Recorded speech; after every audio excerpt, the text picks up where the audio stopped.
தேவனுக்கு மகிமை உண்டாவதாக. இந்த வாரத்தினுடைய கடைசி நாளிலே தேவன் நம்மை கொண்டு வந்து சேர்த்திருக்கிறார். ஹல்லேலூயா. கர்த்தர் நல்லவராயிருந்தார். இந்த நாளிலும் கூட ஒவ்வொரு நாளும் ஆண்டவருடைய கிருபை நமக்கு அது புதிதாக இருக்கிறது. அப்படிப்பட்டதான அந்த புதிய கிருபையினாலே இந்த நாளே நமக்கு நிரப்ப அவர் வல்லவராயிருக்கிறார். இந்த நாளிலும் ரோமருக்கு எழுதின நிருபம் 10ஆம் அதிகாரத்தினுடைய 18ஆம் வசனம் முதற்கொண்டு 21ஆம் வசனம் வரைக்கும் நாம் தியானிக்கலாம். ரோமருக்கு எழுதின நிருபம் 10ஆம் அதிகாரத்தினுடைய 18ஆம் வசனத்திலிருந்து நாம் வாசிக்கலாம். இப்படி இருக்க அவர்கள் கேள்விப்படவில்லையா என்று கேட்கிறேன். கேள்விப்பட்டார்கள். அவைகளின் சத்தம் பூமியெங்கும், அவைகளின் வசனங்கள் பூச்சக்கரத்து கடைசி வரைக்கும் செல்லுகிறதே. இஸ்ரவேலர் அதை அறியவில்லையா என்று கேட்கிறேன். அறிந்தார்கள். முதலாவது மோசே, எனக்கு ஜனங்கள் அல்லாதவர்களை கொண்டு நான் உங்களுக்கு எரிச்சல் உண்டாக்குவேன், புத்தியினமுள்ள ஜனங்களாலே உங்களுக்கு கோபமூட்டுவேன் என்றான். அல்லாமலும் ஏசாயா, என்னை தேடாதவர்களாலே கண்டறியப்பட்டேன், என்னை விசாரித்து கேளாதவர்களுக்கு வெளியிறங்கமானேன் என்று தைரியம் கொண்டு சொல்லுகிறான். இஸ்ரவேலரை குறித்தோ கீழ்ப்படியாதவர்களும் எதிர்த்து பேசுகிறவர்களுமாய் இருக்கிற ஜனங்களிடத்திற்கு நாள் முழுதும் என் கைகளை நீட்டினேன் என்று அவன் சொல்லியிருக்கிறான். தேவனுக்கு மகிமை உண்டாவதாக. இந்த அதிகாரத்திலே முதல் பகுதியிலே நாம் பார்த்ததான காரியம் என்னவென்றால், இஸ்ரவேல் ஜனங்கள் மேசியாவை புறக்கணித்ததற்கான காரணத்தை நாம் பார்த்தோம். அதற்கு அடுத்த பகுதியிலே நாம் பார்த்ததான காரியம் என்னவென்றால், இஸ்ரவேல் ஜனங்கள் மேசியாவை புறக்கணித்து விட்டார்கள். அதனால் ஆண்டவர் அவர்களை அப்படியே விட்டுவிடவில்லை, அவர்களுக்கு ஒரு வாய்ப்பை கொடுத்தார். அவர்கள் என்ன செய்ய வேண்டும் என்பதை இங்கே நாம் பார்த்தோம். அது மட்டுமல்ல, அவர்களுக்கு ஒரு வாய்ப்பை கொடுத்து அவர்கள் என்ன செய்ய வேண்டும் என்பது மாத்திரமல்லாமல், பவுலாகிய நான், அல்லது வேறொரு வார்த்தையிலே சொல்ல வேண்டும் என்றால் நாம் என்ன செய்ய வேண்டும் என்பதை குறித்தும் கடந்த வாரத்திலே அடுத்த பகுதியில் நாம் பார்த்தோம். கடைசியாக இந்த 18ஆம் வசனத்திலிருந்து நாம் பார்ப்போமே. ஆனால் இங்கே இஸ்ரவேல் ஜனங்கள் மேசியாவை புறக்கணித்தார்கள். இதனால் நமக்கு ஏற்பட்டதான நன்மை என்ன? அவர்கள் புறக்கணித்தார்கள், அதனால் ஏற்பட்டதான விளைவு என்ன என்பதை குறித்து இந்த 18ஆம் வசனத்திலிருந்து 21ஆம் வசனம் வரைக்கும் நாம் பார்க்கலாம். இதுல குறிப்பாக வாசிக்கலாம். 20ஆம் வசனத்தை வாசிக்கலாம். அல்லாமலும் ஏசாயா, என்னை தேடாதவர்களாலே கண்டறியப்பட்டேன். என்னை தேடாதவர்களாலே கண்டறியப்பட்டேன். என்னை விசாரித்து கேளாதவர்களுக்கு வெளியிறங்கமானேன். என்னை விசாரித்து கேளாதவர்களுக்கு வெளியிறங்கமானேன். இஸ்ரவேல் ஜனங்கள் மேசியாவை புறக்கணித்து விட்டார்கள். அதனால் ஏற்பட்டதான காரியம் என்னவென்றால், அவர்கள் புறக்கணித்தார்கள். விசாரித்து கேட்காமல் இருந்ததான எனக்கு அந்த ரட்சிப்பை ஆண்டவர் கொடுத்தார். ஹல்லேலூயா. அவர்கள் புறக்கணித்தார்கள், அதன் மூலமாக ரட்சிப்பு எனக்கு வந்தது. ஹல்லேலூயா. புறஜாதியாரியாக நமக்கு இந்த ரட்சிப்பு வந்ததற்கு காரணம் என்னவென்றால், அவர்கள் புறக்கணித்து விட்டார்கள். அதனுடைய விளைவு இன்றைக்கு நான் ரட்சிக்கப்பட்டிருக்கிறேன். ஹல்லேலூயா.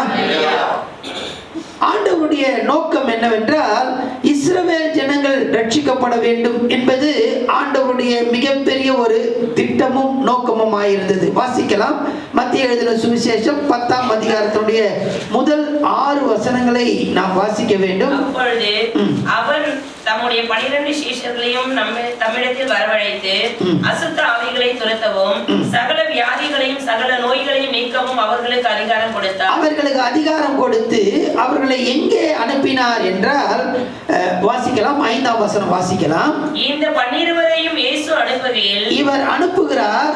அவர்களுக்கு கட்டளையிட்டு சொன்னது என்னவென்றால், அவர்களுக்கு கட்டளையிட்டு சொல்லுகிறது என்னவென்றால், நீங்கள் புறஜாதியார் நாடுகளுக்கு போகாமலும், நீங்கள் போக வேண்டிய இடம் எதுவென்றால்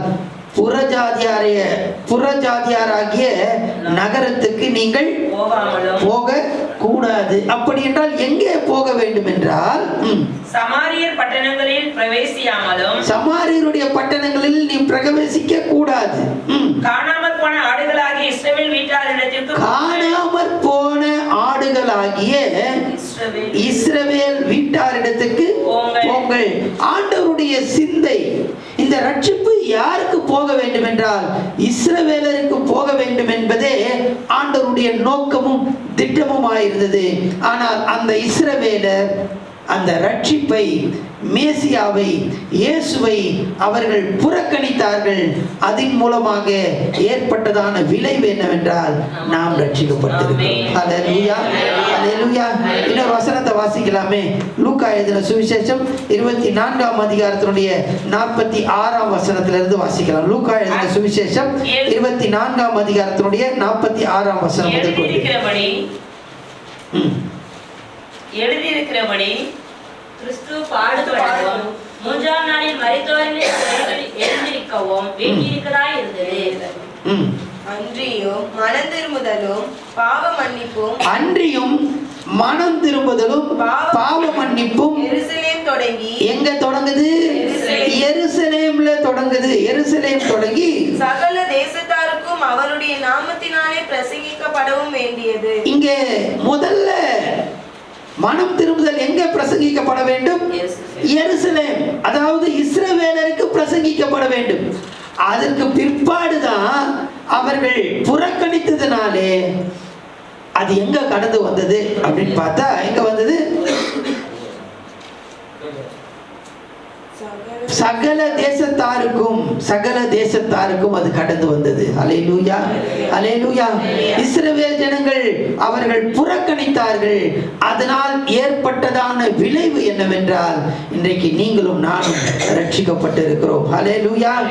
ஆண்டவர் சொல்லுகிறார், நீங்கள் மற்ற இடங்களுக்கு போக வேண்டாம், காணாமற் போனதானே இஸ்ரவேலிடத்துக்கு போங்கள் என்று சொல்லுகிறார்.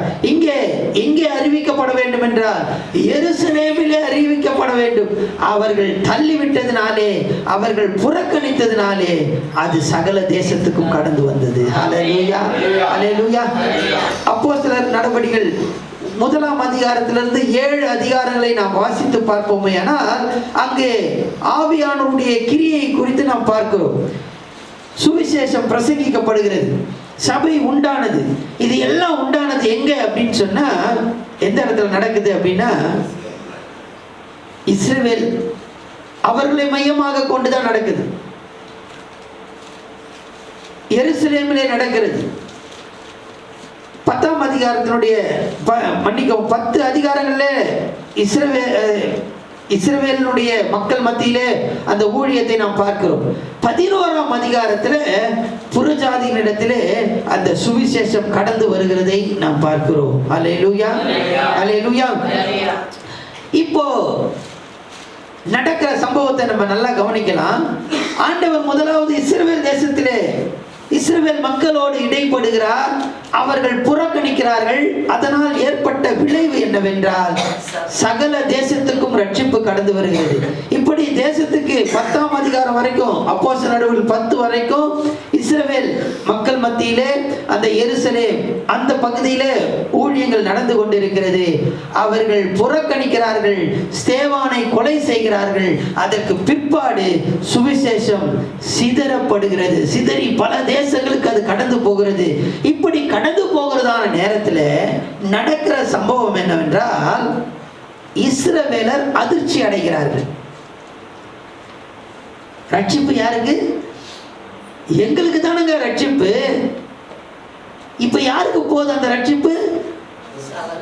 மற்றவர்களுக்கு கடந்து போகுது என்று சொல்லி அவர்கள் அதிர்ச்சி அடைகிறதை பார்க்கிறோம். 10ஆம் அதிகாரத்தினுடைய 21ஆம் வசனத்தை வாசிக்கலாம். இஸ்ரவேலை குறித்தோ கீழ்ப்படியாதவர்களும் எதிர்த்து பேசுகிறவர்களுமா இருக்கிற ஜனங்களிடத்திற்கு நாள் முழுவதும் என் கைகளை நீட்டினேன் என்று அவன் சொல்லி இருக்கிறான். ஆண்டவர் மற்றவர்களுக்கு அந்த ரட்சிப்பை கொடுக்கிறார். அதன் மூலமாக இஸ்ரவேல் ஜனங்கள் அதிர்ச்சி அடைகிறார்கள்.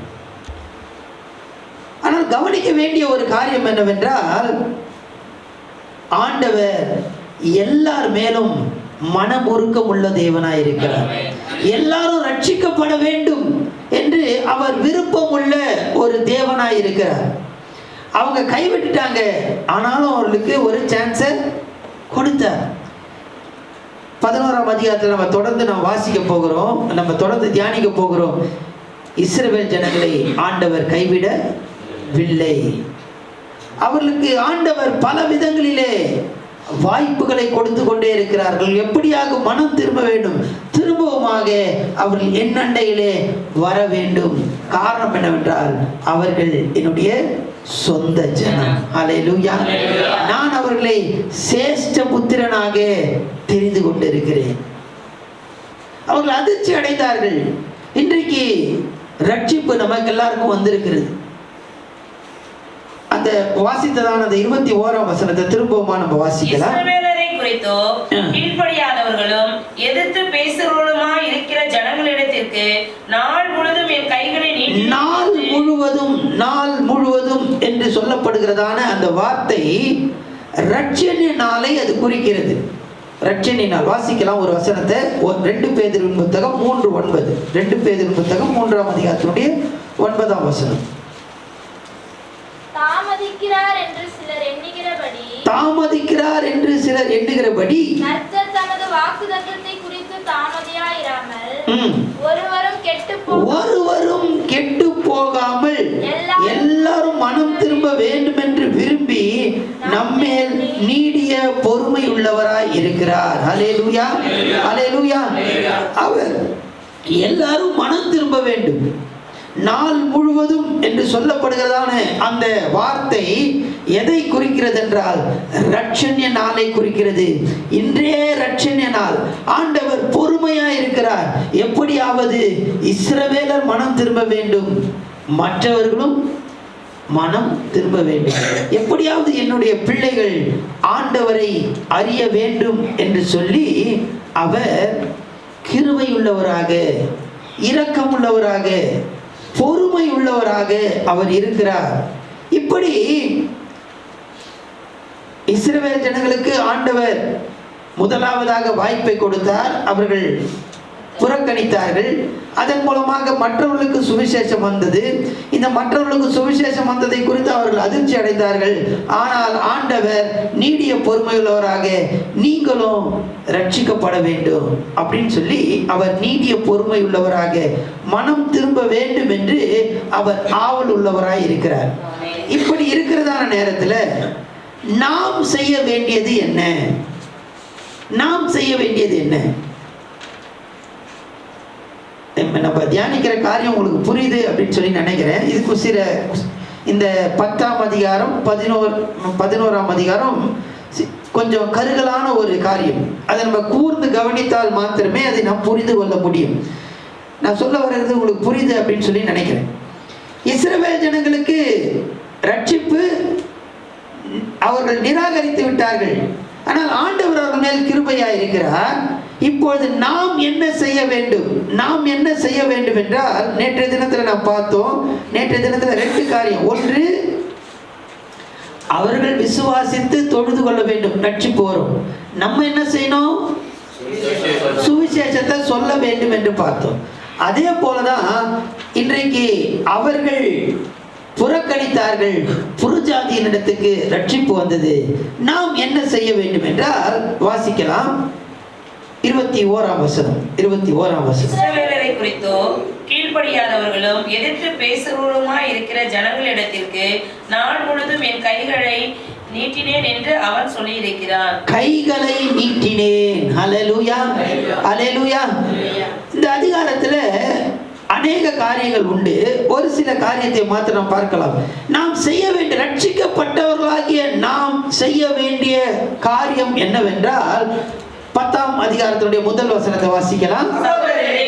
இஸ்ரவேலர் ரட்சிக்கப்பட வேண்டும் என்பதே என் இருதயத்தின் விருப்பமும் நான் தேவனை நோக்கி செய்யும் விண்ணப்பமுமாய் இருக்கிறது. செய்ய வேண்டிய காரியம் என்னவென்றால் நாம் மற்றவர்களுக்காக ஜெபிக்க வேண்டியது அவசியம். அல்லேலூயா, அல்லேலூயா. மற்றவர்களுக்காக நீங்களும் நானும் ஜெபிக்க வேண்டும். ரட்சிக்கப்படாதவர்களுக்காக, இயேசுவை புறக்கணிக்கிறவர்களுக்காக தொடர்ந்து நாம் ஜெபிக்க வேண்டியது அவசியம். அல்லேலூயா, அல்லேலூயா. என்னுடைய இருதயத்தின் விருப்பமும் நான் தேவனை நோக்கி செய்யும் விண்ணப்பமாயிருக்கிறது. ஆண்டவரை நோக்கி நாம் ஜெபிக்க வேண்டியது அவசியம். ஆமென். ஹல்லேலூயா. ஒன்று. இரண்டாவதாக 21ஆம் வசனத்தில் நான் வாசித்தது போல, என் கைகளை நீட்டினேன், என் கைகளை நீட்டினேன். சுவிசேஷ வேலைக்காக என் கரத்தை நான் என்ன பண்ண வேண்டும்? நீட்ட வேண்டும். ஹல்லேலூயா. இந்த கையை நீட்டுறதுன்னா காணிக்கை கொடுப்பது மாத்திரம் அல்ல. இன்னைக்கு நிறைய பேர் என்ன பண்றாங்கன்னா, காணிக்கை கொடுக்குறங்க, நீங்க என்ன பண்ணுங்க, ஊழியத்தை செய்யுங்க, அது நல்லதுதான். ஆனா என்னுடைய கரம் செயல்படுகிற கரமாய் இருக்க வேண்டும். ஹல்லேலூயா. ஹல்லேலூயா. இந்த சுவிசேஷ வேலைக்காக நான் செயல்பட வேண்டும். அவர்கள் புறக்கணித்து விட்டார்களே, ஆண்டவர் அப்படியே விட்டுல. என்ன செய்யணும்னு சொன்னா, நீங்களும் நானும் அதற்காக செயல்பட வேண்டியது அவசியம். ஒன்று ஜெபிக்க வேண்டும், இரண்டாவது செயல்பட வேண்டும். ஹல்லேலூயா. ஹல்லேலூயா. இந்த சுவிசேஷத்தை சொல்லும்போது 4 காரியங்களை நாம் கவனிக்க வேண்டியது அவசியம். வாசிக்கலாம். மார்க் எழுதின சுவிசேஷம் 16ஆம் அதிகாரத்தினுடைய 15ஆம் வசனம். மார்க் 16:15. பின்பு அவர் அவர்களை நோக்கி, நீங்கள் உலகமெங்கும் போய் சர்வ சிருஷ்டிக்கும் சுவிசேஷத்தை பிரசங்கியுங்கள். இது ஆண்டவர் கொடுக்கிறதான மாபெரும் கட்டளை. ஆண்டவர் ஒரு கட்டளையை கொடுக்கிறார். 4 காரியங்கள். மார்க் எழுதின சுவிசேஷம் 16ஆம் அதிகாரத்தினுடைய 15ஆம் வசனம். இங்கே ஒரு உத்தரவு வருகிறது. ஆண்டவர் சொல்லுகிறார், நீங்கள் சகல சிருஷ்டிக்கும் சுவிசேஷத்தை பிரசங்கியுங்கள். இது எங்கிருந்து வருகிறது? இந்த உத்தரவு மேலிருந்து வருது. ஹல்லேலூயா. ஹல்லேலூயா. ஆண்டவரிடத்திலிருந்து இந்த உத்தரவு வருகிறது. எனவே நாம் சுவிசேஷத்தை பிரசங்கிக்க வேண்டும். ரட்சிக்கப்படாதவர்களுக்காக நாம் ஜெபிக்க வேண்டும், செயல்பட வேண்டும். சுவிசேஷ ஊழியத்துக்காக நாம் செயல்பட. என் கரத்தை நான் நீட்டினேன், என் கரம் செயல்படுகிற ஒரு கரமாக காணப்பட வேண்டும். ஹல்லேலூயா. ஹல்லேலூயா. இரண்டாவதாக வாசிக்கலாம். லூக்கா எழுதின சுவிசேஷம் 16:28. லூக்கா 16:28. நீர் அவனை என் தகப்பன் வீட்டுக்கு அனுப்பும்படி நீர் அவனை என் தகப்பன் வீட்டுக்கு அனுப்பும்படி உம்மை வேண்டிக் கொள்கிறேன் என்றான். உம்மை வேண்டிக் கொள்கிறேன் என்றான். இது யார் சொல்லுகிறா அப்படின்னு சொல்லி உங்களுக்கு தெரியும். இவர் எங்க இருக்கிறாரு? ஆமா, ஐஸ்வர்யவான் லாசருவினுடைய சம்பவம். இவர் கிட்டத்தட்ட நரகத்தில் இருக்கிறாருன்னு வச்சுக்கலாம். இப்ப அங்கிருந்து நான் சொல்றேன், யாரும் இங்க என்ன பண்ணக்கூடாது, வந்துடக்கூடாது.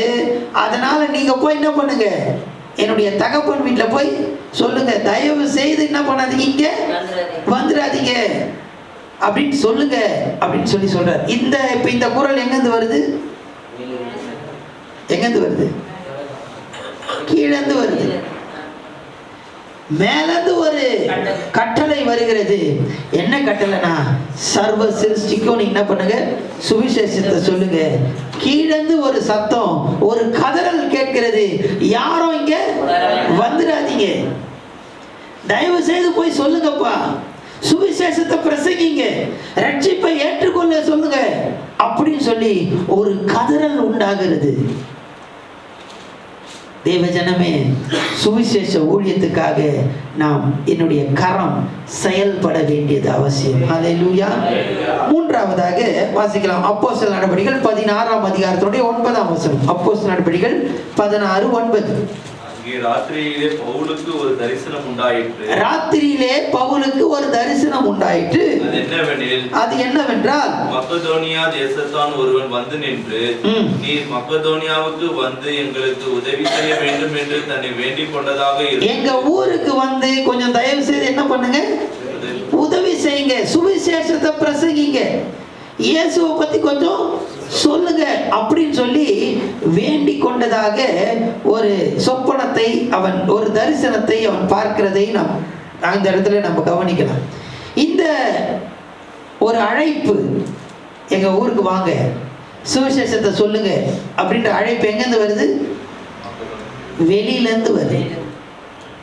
முதலாவது மேலிருந்து ஒரு கட்டளை, கீழிருந்து ஒரு கதறல். மூன்றாவது வெளியிலிருந்து ஒரு அழைப்பு. நான்காவதாக வாசிக்கலாம் 2 கொரிந்தியர் 5ஆம் அதிகாரம் 14ஆம் வசனம். 2 கொரிந்தியர் 5:14. கிறிஸ்துவினுடைய அன்பு எங்களை நெருக்கி ஏவுகிறது. கிறிஸ்துவினுடைய அன்பு எங்களை நெருக்கி ஏவுகிறது.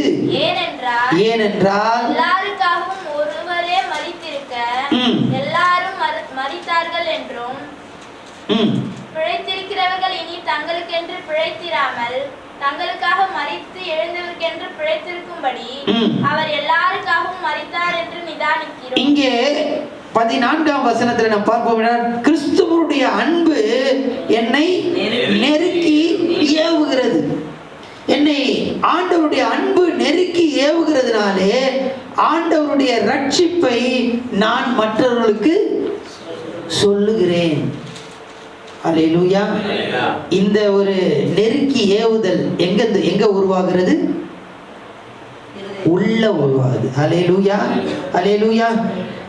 இன்றைக்கு நாம் சுவிசேஷத்தை சொல்ல வேண்டியது அவசியமாய் காணப்படுகிறது.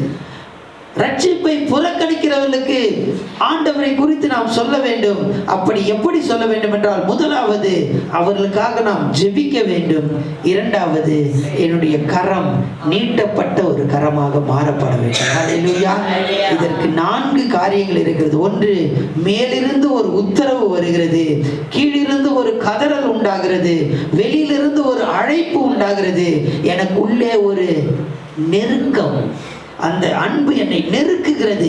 எப்படியாவது நான் சுவிசேஷத்தை சொல்ல வேண்டும், எப்படியாவது நான் சுவிசேஷத்தை சொல்ல வேண்டும் என்று என்னை நெருக்குகிறதுனாலே நான் மற்றவர்களுக்காக ஜெபிக்கிறேன், மற்றவர்களுக்காக என்னுடைய கரத்தை நான் செயல்படுத்துகிறேன். ஹல்லேலூயா, ஹல்லேலூயா. இஸ்ரவேலருக்கு ரட்சிப்பு கொடுக்கப்பட்டது. அவர்கள் அதை ஏற்றுக்கொள்ளாமல் போனார்கள். அதன் விளைவு என்னவென்றால், இன்றைக்கு நீங்களும் நானும் ரட்சிக்கப்பட்டிருக்கிறோம். ரட்சிக்கப்பட்டதான தேவஜனமே, நாம் அப்படியே சந்தோஷத்துல இருக்காதபடிக்கு நாம் செய்ய வேண்டியது என்னவென்றால், அவருடைய ரட்சிப்புக்காக நாம் ஜெபிக்க வேண்டும். அவருடைய ரட்சிப்புக்காக என்னுடைய கரம் செயல்படுகிற ஒரு கரமாக மாற வேண்டும். கண்ணில் மூடி கர்த்தரை நோக்கி நம்ம பார்க்கலாம்.